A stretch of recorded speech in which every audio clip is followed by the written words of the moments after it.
हाँ जी, hello everyone, आपके सारे बढ़िया हो, खुश हो गए, मजे में हो गए बहुत। तो अगर अब तुम लोगों ने सोच लिया है कि अपने को ये पर्टिकुलर कंपनी छोड़नी है जहां पे तुम काम कर रहे हो और स्विच करके किसी एक अच्छी कंपनी में जाना है क्योंकि तुम्हें एक अच्छा पैसा चाहिए, अच्छी लर्निंग ग्रोथ चाहिए, ये सब चीजें तुम्हें चाहिए और तुमने ऐसा सोच लिया है, तो तुम लोग बिल्कुल सही जगह पे आए हो। तो आज की वीडियो में हम लोग डिस्कस करने वाले हैं कि स्विच करने का पाथ क्या रहने वाला है, कि जब तुमने सोचा कि तुम्हें स्विच करना है और ये जो पर्टिकुलर ऑफर लेटर है, इस ऑफर लेटर तक पहुंचने के लिए अपने को क्या क्या स्टेप्स लेने पड़ेंगे, आज हम उन्हीं सारे स्टेप्स के ऊपर डिस्कस करने वाले हैं। तुम लोग सोच रहे हो कि मैं यहाँ पे बकैती तो कर रहा हूं, बट मैं होता कौन हूं ये सब करने वाला। तो जो लोग मेरी पुरानी वीडियोस नहीं देख के यहाँ पे आए हुए, उन लोगों को मैं बताना चाहूंगा कि I am an SAP web developer और मैं अब से कुछ टाइम पहले एक्सेंचर के अंदर काम करता था, बट ऑलमोस्ट 2.5 साल पूरे होने के बाद मैंने स्विच मारा और अभी मैं एक दूसरी कंपनी के अंदर काम करता हूं। तो इसीलिए मैं अपनी जर्नी आप लोगों के साथ शेयर करने वाला हूं कि मैंने क्या क्या स्टेप्स फॉलो किए जिसकी वजह से मैं स्विच करने में सक्सेसफुल हो पाया और मेरे को जो ऑफर चाहिए था मेरे को वो मिल पाया। ओके, तो सबसे पहले ये समझ लेते हैं कि इस वीडियो के अंदर हम लोग कितने स्टेप्स समझने वाले हैं। तो इस वीडियो के अंदर बेसिकली 5 स्टेप्स रहने वाले हैं और चौथे स्टेप के बाद अगर तुम लोगों ने 4 स्टेप अपने अच्छे से परफॉर्म किए तो 5वां स्टेप तुम्हारा रहने वाला है ऑफर लेटर लेने वाला। ओके, और अगर तुमने ये 4 स्टेप अच्छे से फॉलो किए तो 5th स्टेप पे तो तुम खुद ही पहुंच जाओगे, तुम्हें अच्छा एक ऑफर लेटर हाथ में मिल जाएगा। और स्टेप नंबर 5 के बाद क्या चीज परफॉर्म करनी है वो बहुत इंपॉर्टेंट है एक अच्छे ऑफर के लिए, तो इसलिए स्टेप नंबर 5 के बाद वाली वीडियो को जरूर से देखना। तो अभी हम लोग डिस्कशन स्टार्ट करते हैं। तो जनाब, स्टेप नंबर 1 क्या रहने वाला है? स्टेप नंबर 1 हमेशा रहेगा सोचना, कि तुम्हें सोचना है, तुम्हें अपने दिमाग में एक रीजन सोचना है कि तुम्हें स्विच क्यों करना है। अब इसका रीजन क्या है कि मतलब कि तुम्हें ये सोचना क्यों है? एक तो तुम्हारी क्लैरिटी के लिए, हमारी खुद की क्लैरिटी के लिए ये बहुत ज्यादा इंपॉर्टेंट है कि हमें क्यों स्विच करना है। ज्यादातर रीजन रहता है फाइनेंशियल ग्रोथ, और उसके साथ अगर कोई और एक रीजन भी हो तुम्हारे पास तो बहुत अच्छी बात है। ऐसा क्यों बोल रहा हूं मैं? क्योंकि इंटरव्यू में ये चीज पूछी जाती है कि आप स्विच क्यों कर रहे हो, तो उसके अंदर तुम्हारे पास एक अच्छा और ठोस आंसर रहना चाहिए। मेरे 2 रीजन थे कि मेरे को फाइनेंशियल ग्रोथ चाहिए प्लस मेरे को लर्निंग ग्रोथ भी चाहिए, क्योंकि एक कंपनी के अंदर मैं रह रहा हूं, वहां पे मैंने बहुत काम किया, एक्सेंचर के अंदर बहुत चीजें सीखी, बट जो चीजें सीख रही थी ली थी अब वो चीजें रिपीट हो रही थी, तो मेरी लर्निंग ग्रोथ स्टक हो चुकी थी। तो स्टेप नंबर 1 सोचना कंप्लीट, कि अब तुमने सोच लिया कि तुम्हें क्या क्यों स्विच करना है, क्या तुम्हारे रीजन है। ये तुमने जैसे ही सोच लिया, इसके बाद तुम सोचो कि कितने टाइम में तुम्हें स्विच करना है। तुम अपने आप को एक टाइम दो 6 महीने का, कि 6 महीने के अंदर अंदर मेरे को इस कंपनी से निकलना है और एक पर्टिकुलर दूसरी कंपनी में जाना है। अब ये सोचने के बाद स्टेप नंबर 2 में तुम्हारा आता है रिज्यूमे बिल्डिंग का काम।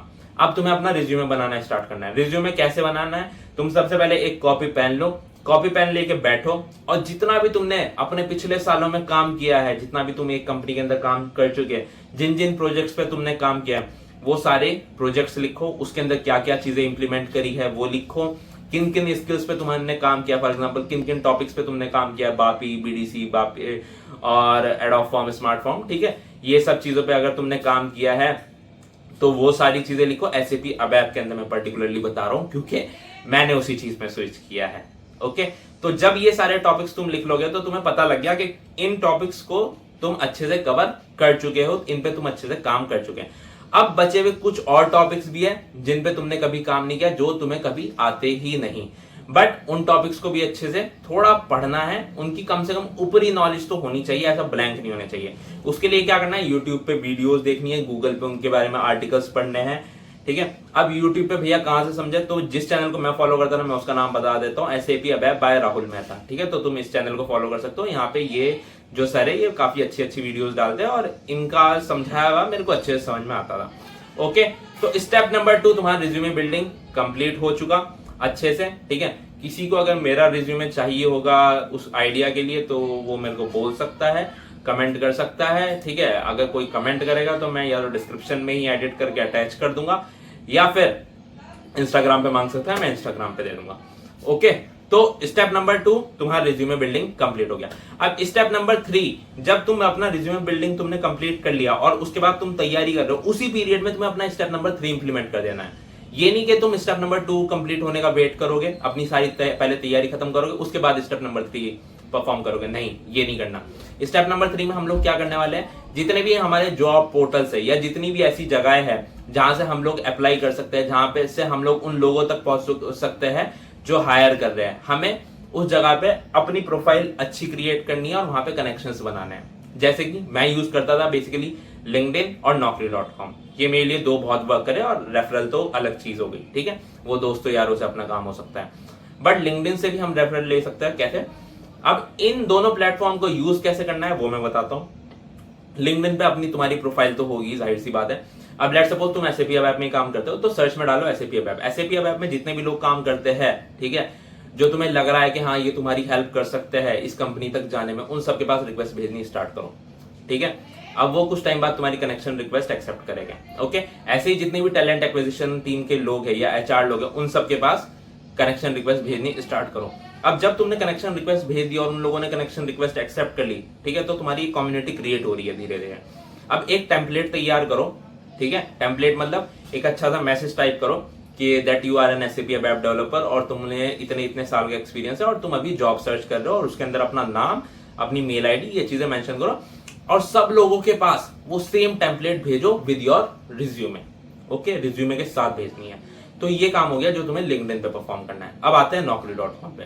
naukri.com पे क्या करना है? naukri.com को तुम्हें ऐसे यूज करना है जैसे तुम इंस्टाग्राम और व्हाट्सएप को यूज करते हो। ऐसा क्यों बोल रहा हूँ? क्योंकि तुम इन्हें डेली यूज करते हो। ऐसे ही नौकरी को भी डेली यूज करना है। स्टार्टिंग के 3 महीने मोस्ट प्रोबेबली कुछ नहीं होगा, बट अगर 3 महीने तो तुम कुछ पर्टिकुलर स्टेप्स फॉलो करोगे तो 3 महीने के बाद तुम्हें कॉल्स आनी स्टार्ट हो जाएगी। स्टेप्स क्या फॉलो करना है? नौकरी को डेली खोलना है, नौकरी को डेली चलाना है, नौकरी के अंदर अपनी स्किल्स को अच्छे से अपडेट करते रहना है। हर दिन कोशिश करो, हर दिन कुछ ना कुछ नौकरी के अंदर ऐड करो। ऐसा क्यों बोल रहा हूँ?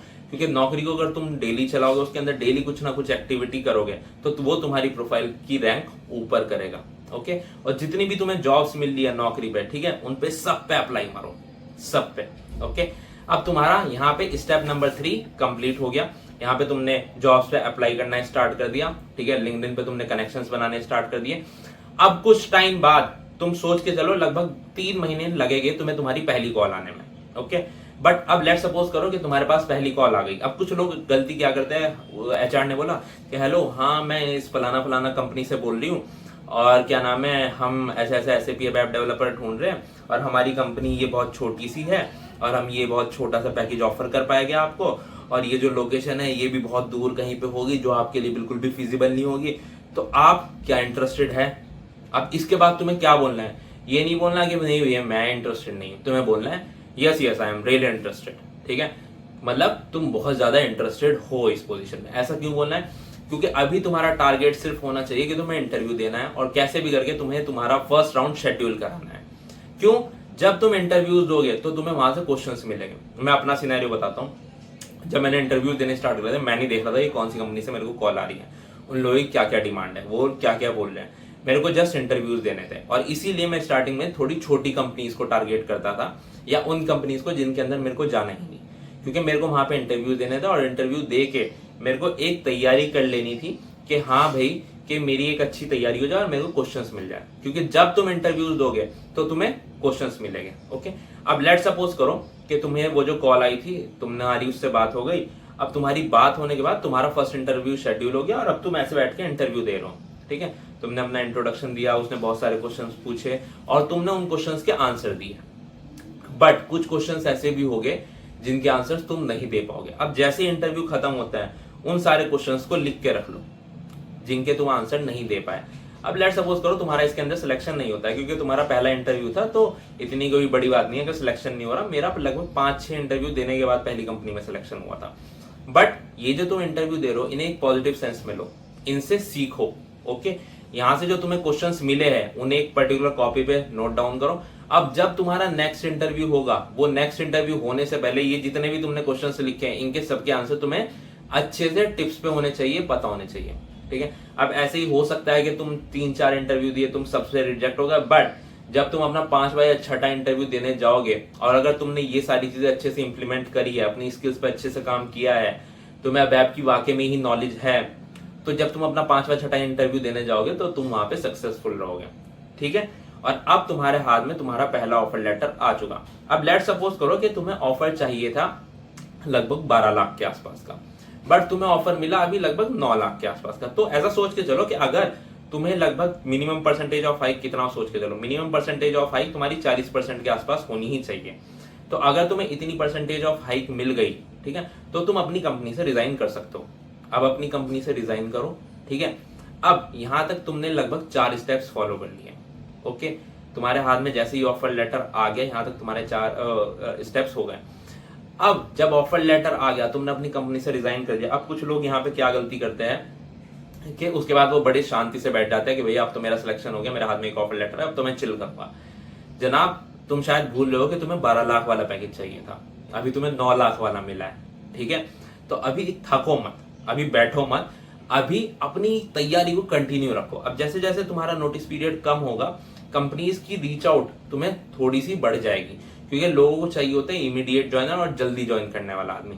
तो जब तुम्हारे नोटिस पीरियड में आखिरी कुछ दिन बचेंगे, तब तुम्हारे पास और ज्यादा कॉल्स आएंगे, या कहूँ लगभग 1 महीना जब बचेगा, तब तुम्हारे पास और ज्यादा कॉल्स आएंगे। ठीक है, तो उस टाइम पे इंटरव्यू दो। अब तुम्हारे पास लेट्स सपोज एक 9 लाख का ऑलरेडी पैकेज है। ओके, अब जब तुम्हारे पास ऑलरेडी एक 9 लाख का पैकेज है, तो तुम्हारा एक बार तो सेट हो ही गया कि भाई इतना का तो मेरे पास पैकेज है, इससे नीचे या इसके बराबर तो मैं लूंगा ही नहीं। तो दूसरी कंपनी को तुम बोल सकते हो कि मेरे पास देखिए इतना इतना पैकेज है, तो मेरे को तो इससे ज्यादा ही चाहिए। ठीक है, तो अगर तुम ऐसी चीजें करोगे और अपने इंटरव्यूज बहुत अच्छे से दोगे, अपनी स्किल्स को लगातार डेवलप करते रहोगे, तो जो पैकेज तुमने स्टार्टिंग में सोचा था कि मेरे को वहां तक पहुंचना है, वहां तक तुम इजीली पहुंच पाओगे। और अगर तुम लोगों को कुछ पर्टिकुलर वीडियोस चाहिए, जैसे कि SAP ABAP में किन पर्टिकुलर क्वेश्चंस के ऊपर काम करें कि हम अच्छे से इंटरव्यू को क्लियर कर पाए, तो तुम लोग मेरे को नीचे कमेंट में लिख सकते हो। I will definitely make that video. तुम लोगों को अगर चाहिए हो कि SAP ABAP में अगर 2 साल के बाद हम स्विच कर रहे हो तो हम कितना पैकेज एक्सपेक्ट कर सकते हैं, तो वो वीडियो में मैं बना दूंगा। ठीक है, अगर तुम्हें वो वीडियो भी चाहिए तो वो तुम कमेंट में उसका टॉपिक लिख सकते हो कि तुम्हें इस टॉपिक के ऊपर वीडियो चाहिए, अगर तुम्हें किसी और टॉपिक के ऊपर वीडियो चाहिए, वो टॉपिक लिखो कमेंट के अंदर। I will definitely make that particular video. Okay, तो यार बस आज की वीडियो में मेरे को तुम्हें ये बात ही समझाना था कि हम लोग क्या पाथ फॉलो करें जिससे हम लोग एक अच्छा ऑफर अपने हाथ में ले सके। तो ये कुछ मेरा एक्सपीरियंस था जो जस्ट मैंने आप लोगों के साथ शेयर करा। इसके अंदर ज्यादा कुछ स्क्रिप्ट बाजी ये सब चीजें नहीं मैंने करी, जस्ट कैमरे के सामने बैठा और बोलना स्टार्ट कर दिया। ओके, तो अब अगर आप लोगों को ये वीडियो पसंद आई हो तो इसको जल्दी से लाइक करो, अपने उन दोस्तों के साथ शेयर करो जो अभी स्विच करने का सोच रहे हैं SAP ABAP में या किसी और पर्टिकुलर फील्ड में, क्योंकि वर्क तो सबके लिए सेम ही रहने वाला है। और अगर तुम्हें भी ये वीडियो पसंद आई हो तो इसको लाइक करो, चैनल को सब्सक्राइब करो, और मैं मिलता हूं जल्दी फिर किसी और वीडियो में। तब तक के लिए बाय।